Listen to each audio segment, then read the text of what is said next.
We're in Surrey Hills. Okay. And we're going to head through Redfern and head towards Newtown and the rest of it. Okay, so Bessie, on average, how many butchers would you say per head of the population were in this bit that we're in now? This part of the neighbourhood, not enough. The only butchers that you see in this end of the neighbourhood are sort of upper class, like kind of middle class art students that don't really kind of identify with queer culture. They haven't quite figured out that they're a butch yet. Right. Oh, that's quite good. Maybe if we see one of them going past, we might be able to we could stop and convert them, yeah. Which is the area where most butchers live?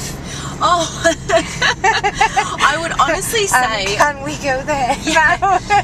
We went to the country recently. We went on a country drive, and it was very confusing because country women look a lot like butchers, but they're often not butchers, and that's a warning. They're often heterosexual and they have children, and they're not really up for any kind of fisting or like flagging of anything, and they're definitely not like a daddy. No way.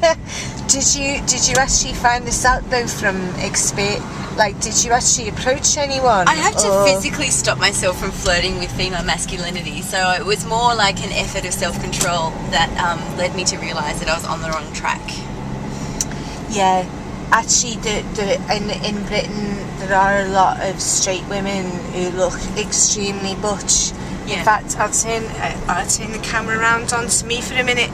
My experience, my most memorable experience of a very butch heterosexual woman was when I worked in a vinegar factory in Wolverhampton.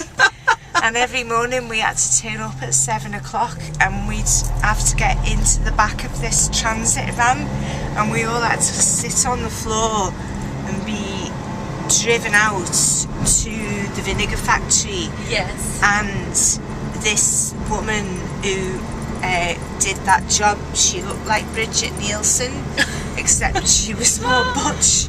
And it'd be like 7 in the morning and she'd like kind of push you in really gruffly, and she was equally terrifying and quite a turn on as well. I bet. You know, what a job to.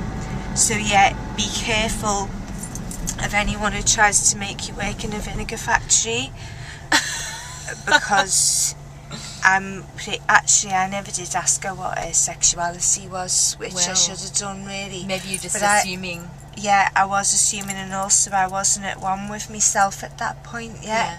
I didn't know I was a bird at that point, and if I had have known, I probably would have gone, I'm not going to that factory, babe.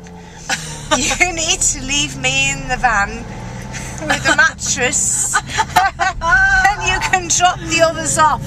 Yeah. And we'll go off Butch Bridget Nielsen to the outskirts of Wolverhampton.